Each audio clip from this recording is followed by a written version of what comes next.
সাধু হওয়া কি শুধু গেরুয়া বসন পরা? না প্রকৃত সাধু হলো সে, যিনি তার হৃদয়ে ভালোবাসা, নম্রতা ও সত্য ধারণ করেন।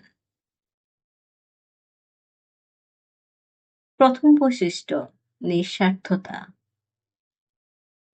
সাধু নিজের জন্য নয়, অন্যের জন্য বাঁচেন। বিনিময়ে কিছু আশা করেন না। দ্বিতীয় বৈশিষ্ট্য, নম্রতা। সত্যিকারের সাধু অহংকার করেন না, বড়ত্ব নয়, বিনিময়েই তার পরিচয়।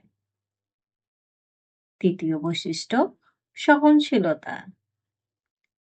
অন্যের কথায় রাগান্বিত না হয়ে ধৈর্য ধরে জীবনকে গ্রহণ করা, এই তো সত্যিকারের সাধুর গুণ।